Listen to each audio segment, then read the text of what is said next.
방금 소개받은 서울시립대학교 세운대학원의 이상식 교수입니다. 보유세와 거래세 부담이 굉장히 늘어났습니다. 그래서 거래 절벽 현상이 이제 발생하게 됐고요. 그래서 이걸 어떤 식으로 이걸 조금 더 완화할 수 있는 방안이 없을까 이렇게 고민을 하다가 처음에는 이제 보유세까지 포함해서 거래세까지 포함해서 낮추는까지 다 하려고 했는데 하다 보니까 양이 너무 많아져가지고 그래서 급히 양도세제로 줄였습니다. 사실 요 네 가지를 살펴볼 요약을 연구를 시작했는데 제일 처음에 이렇게 지금 저희 논문으로 45페이지에 제도 변천사항 장기보유 특별 문제가 가지고 제도 변천사항 보면 1975년부터 나와 있습니다. 그럼 왜 1975년부터 했느냐? 이때부터 양도소득세라고 하는 이유로 과세가 되기 시작했기 때문에 이제 75년부터 이렇게 조사를 하기 시작했고요. 그래서 거기에 있는 사항들을 쭉 보시면 요거는 제가 양도소득과 관련된 예를 들면 장기보유 특별공제와 관련해서 변화가 있었던 해에 법조문을 일일이 확인해서 다 정리를 한 겁니다. 여기 내용들이. 그래서 1975년부터 현재까지 장기보유 특별공제와 관련해서 개정이 있었던 사항들을 전부 다 이렇게 정리를 한 것이고요. 기본공제와 관련된 것도 역시 같은 취지로 정리를 했고, 과세표준 구간비 세율도 정리를 했습니다. 이 부분은 시간상 뒤에 평가가 나오기 때문에 생략을 하고요. 참조하시기 바랍니다. 전부 다 법조문에 있는 내용을 분석해서 정리한 거니까요. 그래서 저희 논문 50페이지에 각 제도 평가의 평가비 문제점이 있습니다. 그래서 75년부터 이렇게 쭉 변화되는 사항들을 보면 투기 방지를 해서 확 강화했다가 또 갑자기 또 세부담 완화, 또 완화했다가 급격하게 계속 왔다 갔다 이렇게 하는 것들을 보실 수 있습니다. 전체적으로.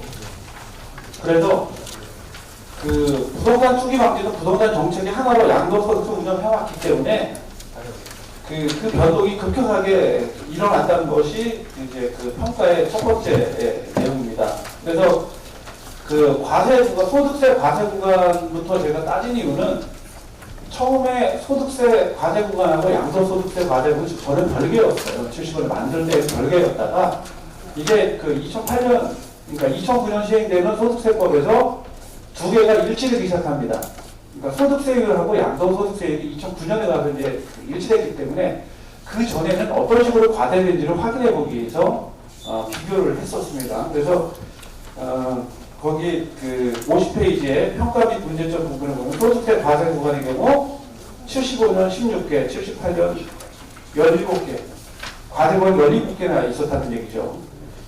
그렇게 하다가 현재는 7개 정도 돼 있고 과세 기준에 최고 세율이 적용되는 부분이 75년에는 예를 들어서 24만 원 최저 가격. 그런데 최고 가격은 4,800만 원이었습니다. 과세 구간이. 법에 나와 있는 과세 구간. 그러니까 최저 소득은 24만 원, 최고는 4,800만 원 이렇게 돼 있어요. 근데 지금은 어떻게 돼 있냐면 지금은 1,200만 원하고 5억 원으로 되어 있습니다. 지금 그것도 이제 최근에 5억 원이 신설돼서 그런데 그러니까 75년에 4,800만 원이면 얼마나 큰 액수일까요? 자, 그래서 거기 그런 내용들을 보시면 50페이지 중 하단 부분에 그런 내용이 있습니다. 저희는 이 소득세 과세 구간 조정을 2008년 이후에는 하지 않았습니다. 그건 똑같고 최고 구간만 신설을 하는 게 좀 들어왔고 2008년 이후에는 변화가 없습니다. 예. 그래서 상대적으로 밑에 부분은 변동폭이 컸는데 위에 부분은 별로 변동되지 않았다. 75년에 4,800만 원이 최근에 인상해서 5억 정도니까 크게 변화하지 않았다. 그게 이제 특징이고요. 그래서 이게 물가와 관련해서 보면 제가 법학을 전공한 사람이 알 수 있는 물가 이런 게 없기 때문에 할 수 없이 이제 한국은행 들어가서 소비자 물가 지수를 확인을 해봤어요. 그랬더니 거기 2015년 100을 기준으로 한 소비자 물가 지수가 85년에는 31.2 이렇게였는데 현재 그 2018년에 104.5로 나타났습니다. 그래서 2008년 이후에 세제 개편이 없었다 그랬으니까 주관 변경이 없었으니까 2008년을 기준으로 2018년까지는 21%가 상승한 것으로 나와 있습니다. 물가 지수상. 그런데 과세 구간은 여전히 변동이 없으니까 물가는 21% 올랐는데 과세 구간은 그대로 있다라고 하는 것은 결국에는 그 부담만큼 부담이 증가됐다는 것을 알 수 있습니다. 그러면 자, 그래서 결국에는 그 51페이지 상단에 있는 2008년을 기준으로 보면 물가 상승률에 따른 과세가 조정이 없는 상태에서 기본공제에도 변화가 없고 장기보유 특별공제는 최근에 아신 것처럼 강화한다고 해서 장기보유 특별공제를 다시 축소하고 있습니다. 혜택을. 그런 상황이기 때문에 최소한 물가 상승 부분이 그대로 전가되는 그런 현상이 발생되었고, 더군다나 양도소득과 관련된 이 소득의 특징은 뭐냐면 여러 가지 매년도의 소득을 누적해서 한 번에 과세하는 시스템이기 때문에 조세 부담이 당연히 더 늘어질 것이다, 이렇게 생각이 된다는 겁니다. 그래서 그럼 외국은 어떻게 하고 있느냐? 그래서 미국을 봤는데 미국은 기본적으로 통상소득하고 양도소득을 분리해서 생각을 하고 있습니다. 그래서 오히려 미국도 그렇고요, 일본도 그렇고 사람들이 통상소득을 마치 양도소득인 것처럼 이렇게 바꾸려고 하는 텍스 플래닝을 많이 하려고 합니다. 왜 그러냐면 그래야 저율과세 되니까. 자, 그래서 미국을 봤더니 미국은 그 51페이지 거기 오른쪽 단의 중간 부분에 보시면 미국 세법은 1년 이내에 단기 보유 자산의 양도는 통상의 소득세율에 따라 과세하게 됩니다. 그래서 2019년 현재 9,700달러 이하인 경우에는 10%로 과세하고요. 51만 달러를 초과하는 경우에는 최고 37%의 소득세율을 기록하고 있습니다. 그런데 2018년하고 비교해보면 2018년에는 9,700불이 아니고 9,525불이에요. 그러니까 175불을 1년 지나서 올렸다는 걸 알 수 있습니다. 그러니까 미국은 이런 식으로 과세 구간에 있는 기준 액수를 조정을 해야 됩니다. 물가 상승률만큼. 이와 같이 하는 이유는 세후 부담이 작년도에 비해서 떨어지면 안 되는 거 아니냐. 작년에 세후소득이 만불이었으면 금년에도 세후소득이 만불이 되어야 된다. 약간 이런 생각이 깔려있다는 겁니다. 그래서 그렇게 해서 조정을 하고 있고요. 그 다음에 양도소득 52페이지 중간에 그런 내용이 있습니다. 1년 이상의 장기 보유 자산의 양도에 대해서는 2019년 현재 39,375불 이하는 0%입니다. 과세하지 않습니다. 그리고 그 초과 시에는 15%, 그 다음에 43만 불 이상의 경우는 20%로 과세합니다. 이게 끝이에요. 그러니까 미국은 1년 이상의 양도소득에 대해서는 15%로 그러니까 최고 20%로 과세한다는 뜻입니다. 그런데 이것도 전년도에 비해서 기준을 2%씩 다 올렸다는 겁니다. 즉 미국은 결국에는 물가 상승률을 반영해서 과세 구간을 다 조정하고 있다는 겁니다. 통상소득이나 양도소득이나 관계없이. 자, 그래서 미국의 양도소득의 특징은 종합소득세와 양도소득세를 분리하는데 두 개를 다 물가 상승률을 반영해서 조정을 하고 있고, 장기 보유 양도소득에 대해서는 저율로 과세를 하고 있습니다. 자, 이렇게 저율 과세를 하니까 장기 보유 특별공제나 기본공제 굳이 이런 걸 따질 필요가 없습니다. 그래서 그런 점을 인정하지 않습니다. 그러니까 세금 계산은 굉장히 단순해요, 미국은. 자, 그리고 아까 1세대 1주택에서 계속 나왔는데 미국은 50만 불 주택 부부 합산의 경우 50만 불의 양도 차익에 대해서는 소득 공제를 하고 있습니다. 2년 이상 거주한 주택에 대해서는 50만 불까지는 소득공제를 하고 있습니다. 미국은. 그다음에 그 일본에 대해서도 비슷한데요. 일본도 그 비슷합니다. 일본도 그 52페이지 중간에 보시면 장기 양도소득만 보겠습니다. 장기 양기 소득에 대해서는 5년을 기준으로 해서 2천만 원 미만의 경우에는 10%, 초과분은 15%로 과세하고 있습니다. 단기 양도소득에 대해서 30% 세율로 과세하죠. 그런데 일본의 소득세 최고 세율은 45%입니다. 그러니까 일본은 단기든 장기든 양도소득에 대해서 다 저율과세하고 있구나 이렇게 이해하시면 되겠습니다. 그리고 1세대 1주택인 경우에는 54페이지에 중간에 나온 것처럼 3천만 원까지, 그러니까 3억 원 정도까지를 특별공제로 인정해주고 있습니다. 자, 그래서 결론적으로 이제 그겁니다. 그러면 우리나라 그 양도소득세제가 사실은 되게 복잡해요, 계산이. 세금 계산이. 그럼 두 가지입니다. 미국식으로 하면은요, 굉장히 간단해요. 그냥 장기냐 단기냐만 구분해서 거기에서 양도 차익 산 가격에서 판가격을 뺀 나머지에 대해서 그냥 세율만 적용하는 간단한 시스템입니다. 미국. 과세 구간만 매년 조정해주면 세법은 일반 사람들은 별로 어렵지 않아요. 그냥 국세청에 가서 과세 표준에가 어디에 해당되지만 보고 거기에 따라서 계산하면 되는 간단한 시스템입니다. 자, 그러면 우리 세제는 어떻게 할 거냐?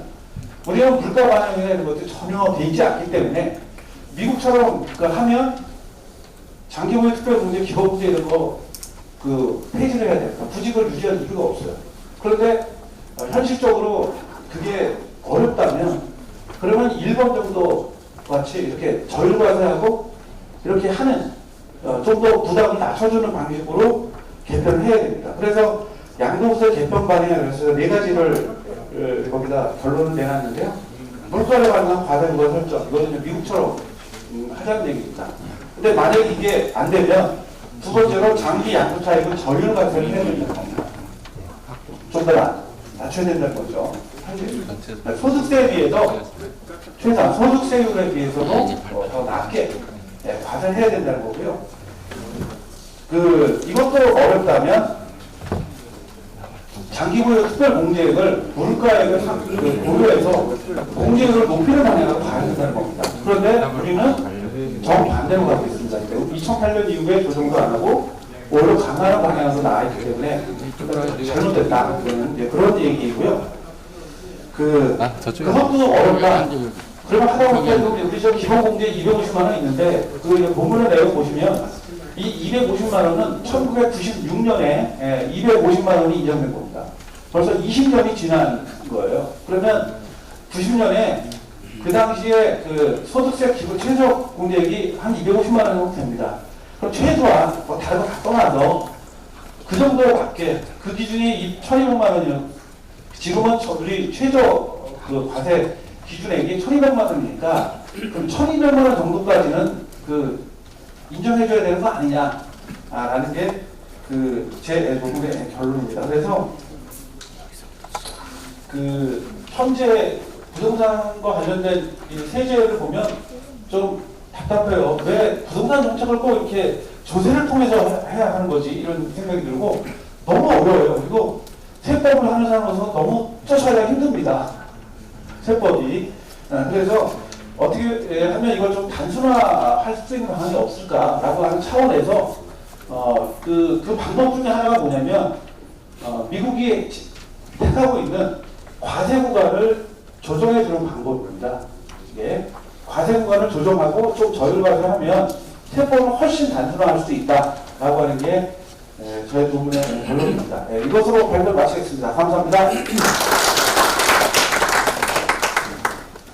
네, 감사합니다. 저는 제 3주제가 더 잘 맞는데 저한테는 제 2주제는 저도 잘 모르겠습니다. 어쨌든 토론을 시작하도록 하겠습니다. 우선 모건대학교의 박희표 교수님 오셨나요? 네, 박희표 교수님부터 시작하겠습니다. 안녕하세요. 모건대학교 외래교수 박주태입니다. 저는 상가 임대업을 20년째 하고 있습니다.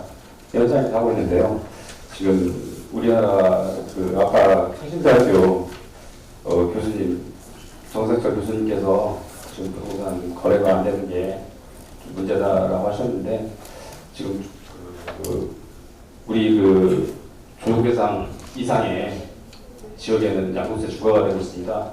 그러다 보니까 투기적이라든가 투기 과열지구에 양도세가 무서워서 지금 매물이 나오지 않기 때문에 지금 거래가 거의 없는 걸로 알고 있습니다. 그래서 이번 주제는 참 좋은 것 같습니다. 제가 몇 가지만 논문 참 잘 쓰셨는데요. 몇 가지만 말씀드리겠습니다. 미국의 물가 상승률을 비교해서 우리 양도세, 장기보유 특별세에다가 좀 이렇게 맞추려고 했는데, 미국의 물가 상승률은 토지가격 지수가 포함되어 있고, 우리나라 물가 지수는 토지 주택가격이 포함이 안 되어 있습니다. 거기에 좀 맞추기 어렵지 않나 이런 생각을 해보고요. 또 한 가지는 법대 교수님이 오늘 발표하셨는데요. 법박사님. 근데 지금 가장 현실적으로 좀 문제가 되는 게 취득의제.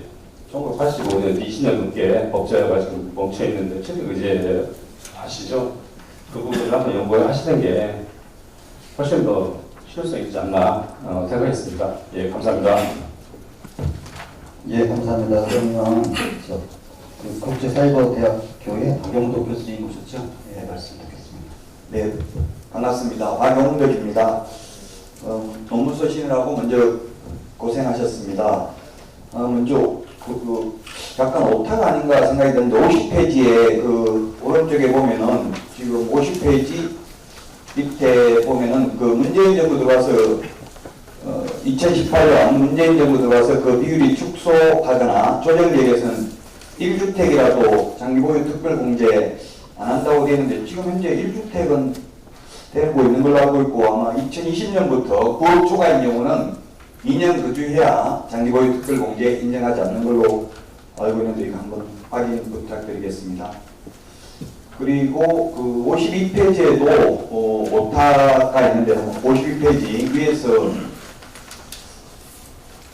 7번째 주에 보면 가세구간을 비교하면 이렇게 되어 있거든요. 비교하면 이런 거 있고요. 53페이지 그 다음에 오타 단기 양도 차익을 구분하지 않고 이게 부분 이렇게 되어 있으니까 참고 바랍니다. 자, 그리고 이게 지금 현재 양도소득세가 지금 7단계 초반 누진세율인데 6%부터 42%까지인데 조정지역에서는 1가구 2주택인 경우는 10%를 가산하고 3주택인 경우 20%를 가산합니다. 그러면 지방소득세까지 포함한다면 1가구 3주택인 경우 조정지역에서는 세율이 무려 68.4%입니다. 그래서 이게 징벌적 과세이기는 한데 그래서 이게 무조건 지금 그렇다고 양도소득세를 지금 아마 낮추긴 좀 지금 당장은 힘들겠지만 정부에서도 이게 거래가 안 되면 어쩔 수 없이 양도소득세는 또 완화할 수밖에 없는데 그래서 앞으로 장기적으로는 이 보유과세를 높이고 양도소득세를 완화하는 쪽으로 가야 될 겁니다. 지금 양도소득세는 지금 아까 교수님이 발표하신 것처럼 외국이나 물론 외국보다 우리나라가 조금 높긴 하지만 그러나 보유과세는 외국에 비해서 우리나라가 현저히 낮습니다. 예를 들면 자동차 그랜저 한 대를 가지고 있어도 세금 한 60만 원 정도 나옵니다. 2천만 원에서 4천만 원 하는 그랜저 한 대가. 근데 지금 10억짜리 부동산 가지고 있으면 재산세 100만 원을 안 냅니다. 지금 현재. 그럼 그게 법적으로 본다면 비례기 원칙에 위배된다고 볼 수 있습니다. 그래서 앞으로 장기적으로 본다면 당연히 재산세나 이 종부세 같은 보유과세를 높이고 거래세를 낮춤으로써 거래를 활성화시킬 수 있다고 봅니다. 아마 양도소득세는 이렇게 높게 돼 있다고 하더니 계속 거래가 안 되면 아마 또 조세특례제한법이나 이런 걸 한시적으로 풀어가지고 아마 또 낮춰줄 가능성이 있는데 그보다는 이 보유과세를 높이고 이 거래세를 낮추는 방향으로 가는 게 좋지 않을까 하는 생각이 듭니다. 그 지금 그래서 편법으로 지금 양도소득세가 높기 때문에 보통 그 부자들은 보니까 법인으로 전환을 많이 하더라고요. 법인인 경우는 법인세 같은 경우는 지금 뭐 세율이 뭐 10%, 20%이 정도밖에 안 되니까 법인으로 전환해버리면 또 세금을 줄일 수 있는 방법이 있고, 또 다주택자인 경우 양도소득세 장기보유 특별공제의 경우 지금 만약에 8년 이상 장기 민간 임대주택 등록을 하게 되면 또 70%까지 장기보유 특별공제를 해줍니다. 그러면 결국은 집이 많이 있다고 하더라도 임대주택 등록을 하게 되면 8년 이상만 그 보유하고, 물론 민간 임대주택 특별법에 의한 민간 임대주택의 경우에는 물론 많은 제약은 맞습니다. 뭐 1년에 5%밖에 못 올리고 임대 의무 기간도 반드시 8년간 지켜야 되고, 이런 것만 준수한다면 충분히 양도소득세 부분은 또 커버할 수 있는 부분이 있지 않은가 하는 생각이 듭니다. 제 생각은 이 정도로 마치도록 하겠습니다. 감사합니다.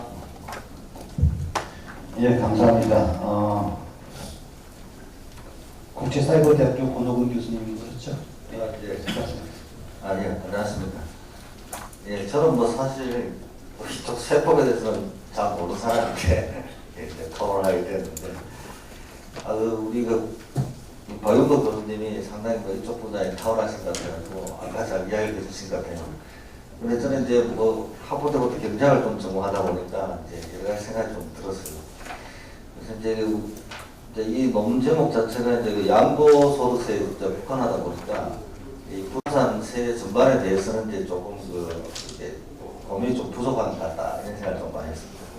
그래서 아까 이야기했다시피 이 조세 자체가 이제 소위 말하는 이제 보유세하고 이제 거래세 이제 두 가지로 이렇게 나눌 수가 있는데, 근데 이 세제 개편 방향이 이제 이 논문도 그렇더라고요. 약간 뭐 거래세를 낮춰가지고 부동산 거래를 활성화시키고 보유세를 높여가지고 이제 뭐 투기를 억제하자, 이런 전반적으로 이런 기조를 같은데, 저는 조금 생각이 좀 틀려요. 왜냐하면은 이 보유세라는 것이 사실은 이제 조세 문제에서 이게 그 조세 동결 효과. 그러니까 이제 이 소득이 발생한 거에 대해 가지고 과세를 하는 것이 아니라 가지고 있는 재산에 대해서 과세를 하다 보니까 사실 재산만 많았지 소득이 없는 사람은 이게 조세를 납부하기 힘들어요. 그래서 이런 여러 가지 문제가 있기 때문에 저는 차라리 이 원래 조세 원칙이 그런 거 아니겠습니까? 이게 사람이 이제 어떤 이 자본소득이든 근로소득이든 자기 번 소득의 일정 부분을 국가에 납부를 해가지고 국가는 이제 그 조세를 받아가지고 국가 역할을 하면 되는 것이 이제 이 현대 자본주의 국가의 논리인데, 이런 보유세를 자꾸 높여가지고 부동산 투기를 억제하자는 것은 좀 생각해볼 문제가 있다. 저는 그런 생각이 들고요.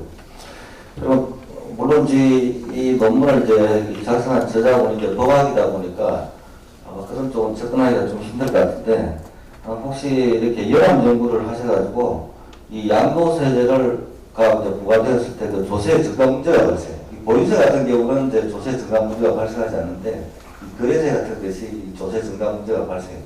그래서 부동산 투기를 억제하기 위해서 거래세를 높였는데 이것이 다시 부동산 가격이 증가가 되는데 그런 문제가 발생합니다. 그런 쪽으로 봤을 때는 저는 뭐 장기적으로 봤을 때는 이 거래세를 낮춰가지고 부동산 투기를 높여가지고 억제하겠다, 또 낮춰가 활성화시키겠다, 이런 작업하고 조금 뭐 추가된 연구가 있어야 되지 않을까, 그렇게 생각합니다. 예, 감사합니다. 네, 감사합니다. 강남대학교 이재우 교수님. 네, 오늘 발표 잘 들었습니다. 그리고 그 논문 읽으면서 상당히 공부가 많이 됐습니다. 그래서 사실 뭐 저는 지적을 한다기보다는 어떻게 보면 견해차에서 올 수 있는 부분으로서 그냥 간단하게 코멘트를 할까 합니다. 그래서 일단 비교법적 연구 차원에서 미국이랑 일본을 제시를 해주셨는데요. 상당히 공감 가는 부분도 많이 있습니다. 시사점, 배울점이 많은데 그럼에도 불구하고 우리나라 부동산 시장의 특수성이 여전히 고려되어야 하지 않나라는 생각도 듭니다. 결국 조세 자체가, 조세 제도와 부동산 투기 방지, 소득 재분배는 완전히 분리하기 힘들지 않나라는 생각이 듭니다.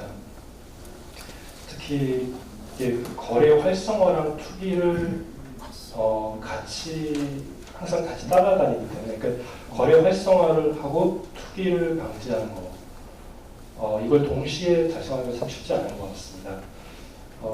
그래서 어떻게 보면 지금의 조세 정책이 개선 여지가 많음에도 불구하고 그래도 최악은 아니지 않나라는 생각이 들고요.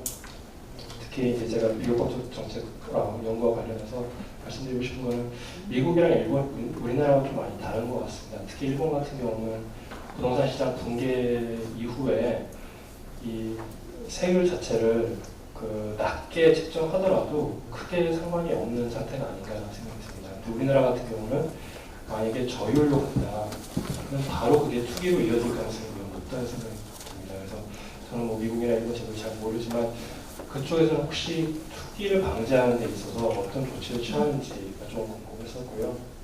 그다음 두 번째는 우리나라 같은 경우는 1세대 1주택에 대한 거랑 1세대 2주택 이상인 경우랑 확연히 차이가 나는데 미국 같은 경우는 그렇지 않은 것 같더라고요. 그래서 그런 부분에서도 좀 차이가 나서 시사점을 도출할 때 우리나라의 특수성이 좀 고려되어 있지 않나라는 생각이 들었습니다. 그리고 마지막으로 물가 상승률을 반영하는 데 있어서 역시 뭐 바람직한 제도라고는 생각을 하는데요. 물가 상승률을 반영하게 되면 결국에는 그 혜택이 고소득층에 집중이 많이 될 텐데요. 우리나라가 지금 소득 불평등이 심화되고 있는 상황에서 만약에 물가 상승률을 반영하게 되면 더 이게 악화될 가능성이 높아서 현실적으로는 좀 쉽지 않지 않을까라는 생각이 들었습니다. 이런 부분들을 생각하시면서 나중에 보완을 하시면 어떨까 싶습니다. 감사합니다. 네, 감사합니다. 다음 동서울대학교 박필 교수님 말씀해 주십시오. 예, 안녕하세요. 동서울대 박필입니다. 저는 부동산 정책 복교 이쪽을 전공했는데요. 역시 정책에서 가장 또 중요한 분야라고 할 수 있는 게 재정정책이고 또 재정정책 중에서도 가장 중요한 부분이 조세정책이기 때문에 조세에 관한 이런 논문이 나오는 거에 대해서는 굉장히 참 좋다 이렇게 생각은 하는데 우선 그 조세 정책이든 다른 정책이든 항시 정책에 관한 연구에서 간과할 수 없는 게 나라마다 정책 환경이라는 건 각자 다릅니다. 각국 다 다르거든요. 그런데 뭐 미국에서는 이렇고 일본에서는 이러니까 우리나라에서는 우리나라도 도입해야 된다 이런 것보다는 우리나라의 정책 환경을 우선적으로 살펴봐야 된다고 생각합니다. 그리고 시장에서는 물론 조세정이라는 것도 있지만 정부에서 정책 수립하고 집행하는 입장에서는 또 정책정이라는 것도 있을 수 있거든요. 그런 부분에 대한 것까지 생각을 한다면 좀 한두 가지 이렇게 좀 여쭤보고 싶은 게 있는데 우선 첫 번째 선행연구에서 어떤 말씀을 하시냐면 그동안 연구는 거의 보유세 중점으로 되어 왔는데 이 논문은 거래세에 관한 부분이니까 차별성이 있다고 하는데 그러면 예를 들어서 거래세에 관한 논문이 아예 없었어요. 그럼 이 논문이 처음 나왔다면 그건 분명히 차별성이 있거든요.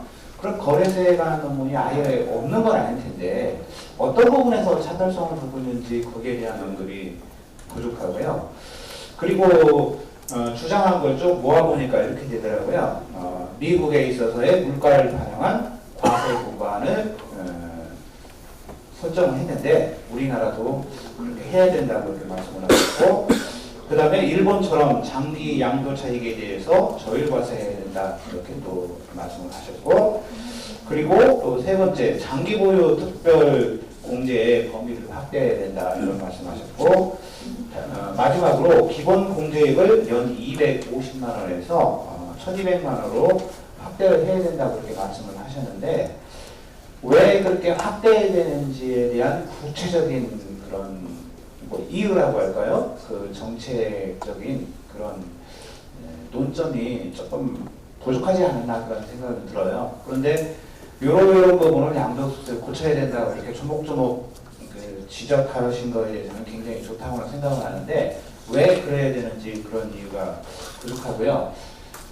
본원적인 질문을 하나 던지고 싶은 게 이렇게 지금 보면 한 크게 보면 4가지거든요. 4가지 정책을 한꺼번에 시행하는 건 사실 대단한 정부 입장에서도 정책 저항에 부딪힐 수밖에 없다고 생각하는데 만약 네 가지에 대해서 조목조목 이렇게 분석을 해서 혹시 정부에서 한 가지만 선택을 꼭 해서 그거는 시장을 위해서 반영을 해주겠다고 한다면 어느 쪽으로 어떤 걸 최우선순위에 둬서 해야 되는지 그런 의견이 한번 여쭤보고 싶어가지고 제가 정리를 해봤습니다. 네, 이상입니다. 네, 감사합니다. 멀리서 오셨네요. 성신대학교 오세준 교수님. 안녕하십니까. 성신대학교 오세준입니다. 지금 방금 전에 박필 교수님께서 제가 언급할 부분을 두 개를 말씀을 해주셨네요. 예, 그럼 저는 그 논문 흐름상의 부분에 대해서 제안할 부분에 대해서 말씀을 드리겠습니다. 45페이지부터 49페이지까지 이 제도 변천에 대해서 언급을 하셨는데요. 전체 이 논문의 구성에 있어서 이 변천 상황이 상당히 많은 부분을 할애를 하신 것 같습니다. 그래서 꼭 이 논문의 주장에 있어서 필요한 근거가 되는 부분만 핵심적으로 축약을 하는 게 어떨까 하는 생각을 했습니다. 그리고 그 제도의 흐름상, 시대적 흐름상에 있어서 이 문제점 또는 평가 그런 부분도 좀 추가가 되었으면 더 보완이 될 부분이라고 생각을 했습니다. 그리고 교수님께서 주장하신 부분들, 장기 보유, 특별 공제 개선, 그리고 기본 공제액 상향 등 부분에 대해서 전적으로 동의하는 바입니다. 네, 이상 마치겠습니다. 감사합니다. 네, 감사합니다. 청원대학교 김동민 교수님, 네, 말씀 드리겠습니다. 반갑습니다. 저도 멀리서 왔습니다. 순천에서 올라왔는데 차가 좀 많이 막혔습니다. 근데 뭐 끝났을 줄 알았는데 끝나지 않았어요. 여러분들 뵐 수 있어서 반갑고요. 방금 얘기 잘 들었습니다. 저하고 중국 때는 우리 얘기들을 이재울 교수님이나 우리 권호근 교수님 얘기하셔서 저는 이런 생각이 들었습니다. 결국은 논문에서 물가 상승률을 반영한 과세 구간을 매년 공시하자, 또 양도 차익에 대한 조율 과세 이런 논지의 형태와 또 문재인 정부 조세 부담이 증가하고 있다는 그런 논문의 형태를 읽었습니다. 그런데 거꾸로 이런 생각이 들었습니다. 예전에 기원전에 아리스토텔레스가 쓴 책에 수사학이라는 책에 로토스, 논리적인 어떤 근거를 만들고 그런 것도 중요하지만 에토스적인 게 중요하다. 신뢰체계 구축인 것 같습니다. 물론 그 다음에 파토스도 있고 그렇지만. 그래서 이 형태를 이게 뚝심 있게 가야 되는데 답을 정확히 우리가 살면서 이런 말을 했던데 보이는 게 다가 아니다. 이런 말을 잘 쓰고 답을 잘 모르겠다 살면서 그러는데 뚝심 있게 신뢰체계 구축을 하는데 핵심이 있지 않을까 그런 생각이 들었습니다. 이상입니다.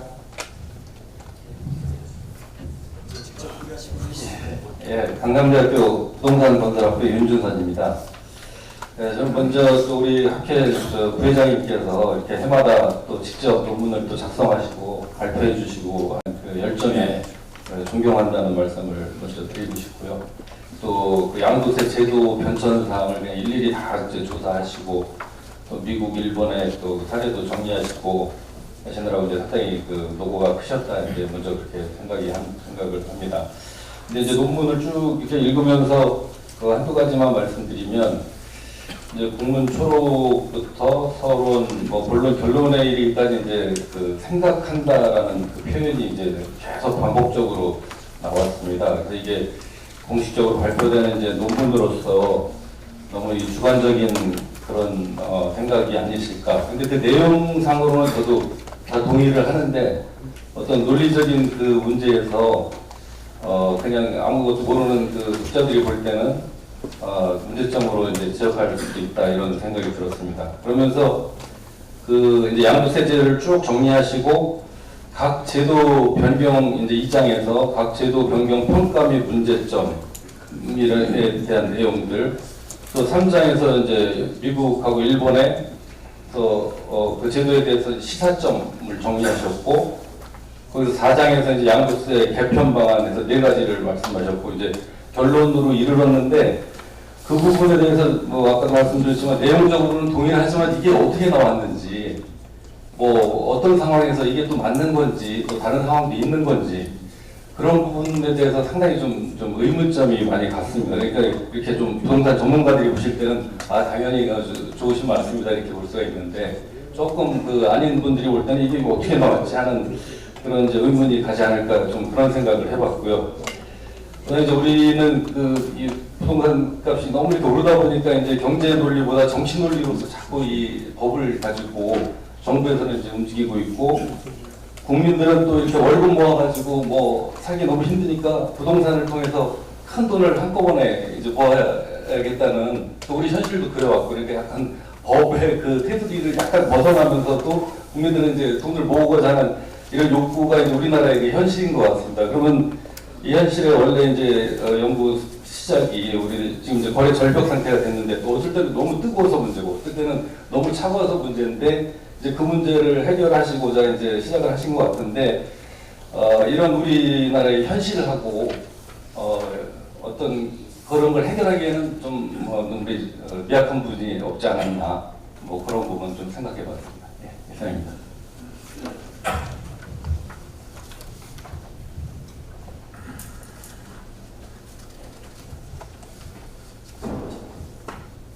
평택대학교 손현수입니다. 저는 시간도 좀 깊어지고 있어서 한번 특이한 인사를 한번 하고 싶습니다. 옆 사람한테 양옆에 있는 분한테 옆에 앉아주셔서 감사합니다. 인사를 하겠습니다. 평소에 도와준 거 없어서 죄송합니다. 참을 하겠습니다. 평소에 도와준 거 없어서 죄송합니다. 사랑합니다. 우리 대한 부동산학회 같이 하겠습니다. 우리 이상진 연구자님의 주제를 저희가 시스템과 천연성에 대해서 말씀을 전달하도록 하겠습니다. 문재인 정부가 2017년도 5월 10일 날 대통령 인수위 없이 대통령직 하면서 만 2년이 되면서 13차례에 거쳐서 정책을 바꿔왔거든요. 그때마다 특별대책이라든가 또는 부동산 규제, 대출 규제 등등을 해서 전국 부동산은 지금 조금 얼어붙는 상태고 특히 수도권의 부동산은 경하기를 맞이했다고 현재 미부동산을 합니다.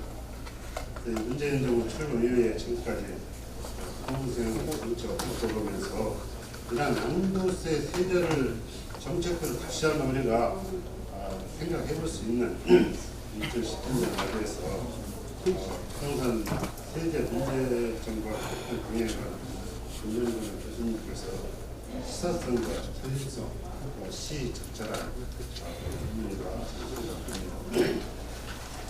아니 내용적으로 그것에 있어서는 본논문이 제도 편찬에서는 지금 쭉 앞서 계신 교수님들 말씀하셨을 때 생략을 하고 좀 교수님이 이걸 쓰면서 법조항도 많이 내셨는데 쉬운 얘기로 유입비라든가 이런 부분에서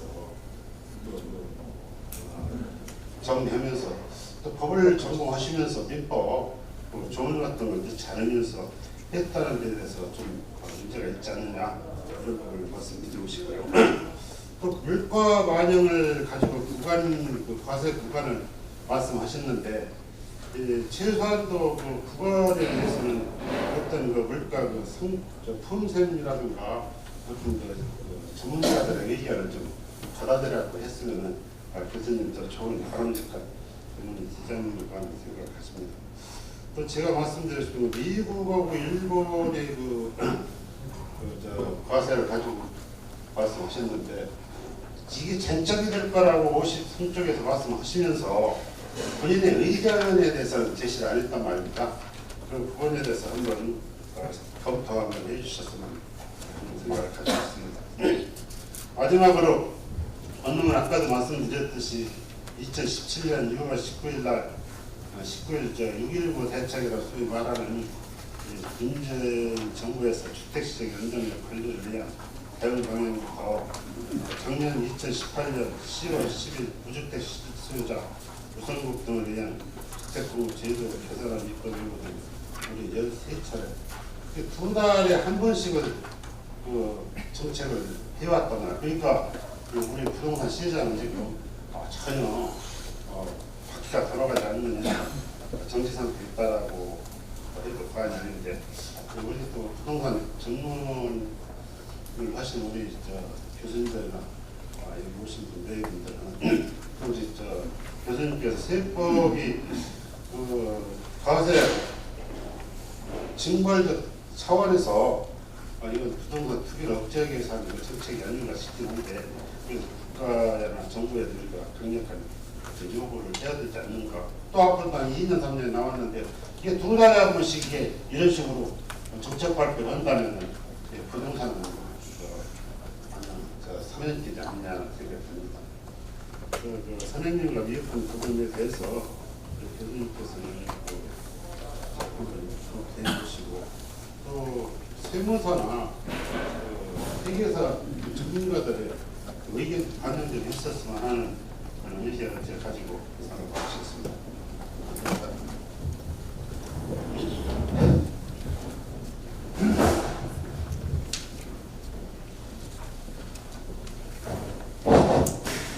네, 마지막으로 그 토론하게 여기는 이제 김포대학교 교육이다. 끝내겠습니다.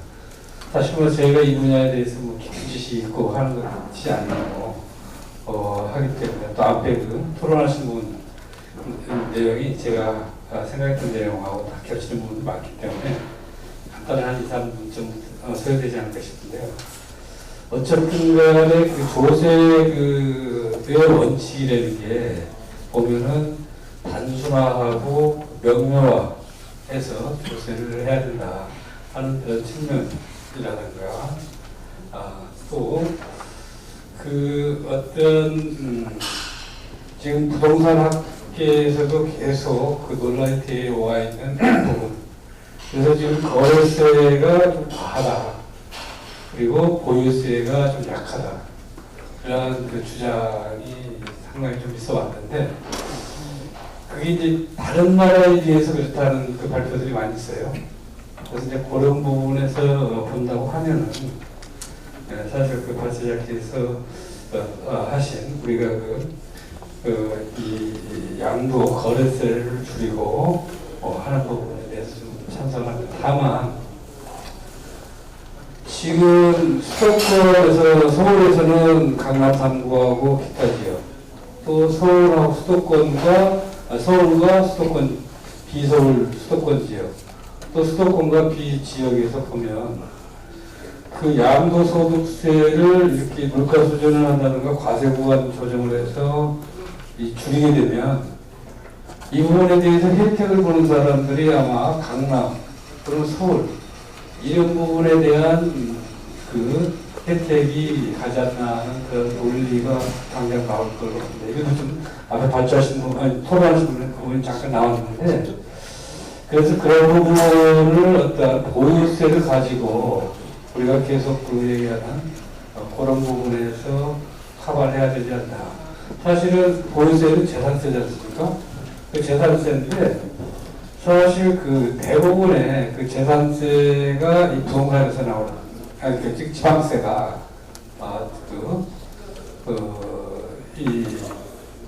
부동산에서 나오고, 미국의 예를 들면 특히 그 부동산이 그 지방세에서 대부분을 차지하고 그게 지방 재정으로 쓰이는 그런 걸로 알고 있습니다. 그래서 그런 부분을 가지고 조금 부동산 시장이 좀 왜곡을 받는 부분이 좀 맞지 않나. 그래서 발제자에 좀 동의하고요. 또 큰 지금 우리 보디에서 기조연설하신 그 교수님 말씀대로 큰 틀에서 본다면 거기 우리가 거래세, 소득 세율을 하고 국가 세수하고 관계해서 그 레포 곡선이라는 그 이론을 제가 지금 잠깐 들어오신 분들 계실 텐데, 그래서 세율을 무조건 높인다고 해서 지금 세수가 전체적으로 국가 세수가 늘어난다는 건 아니라는 거거든요. 그래서 그거를 그 미국에서 이제 세수를 낮추면서 그 여러 가지 기업의 그 여러 가지 세율이라든가 소득세를 낮추니까 경제가 성장이 되고 거기에 따라서 전체 세수가 늘었다. 이게 이제 네이거노믹스의 그 공급 경제학인데 그런 측면에서도 본다고 하면 지금 이러한 거래세를 좀 그 부담을 줄이는 부분 요거하고는 좀 같은 것 같고 그걸 전 대법에서 그 남가진대 교수로 알고 있는데 이분이 이제 최근 1월달에 그 언급한 게 있어요. 소득주 성장. 그래서 이게 과연 그 말이 되느냐 하는 그런 부분이 있습니다. 그래서 우리 발제하실 때또 이남식 교수님 아니 저기 연세대 그 김영식 교수님께서 조심스럽게 말씀을 하셨습니다만은 사실 소득주도 성장보다는 공급 그 주도 형태의 경제를 좀 고려하지 않나 하는 측면에서도 사실은 거래세를 좀 조정을 하고 보유세에 대한 그 부담이라든가 이런 부분을 가는 거에 저는 좀 찬동하는 그런 입장이고 발제자 의견을 공유하는 바입니다. 이상입니다.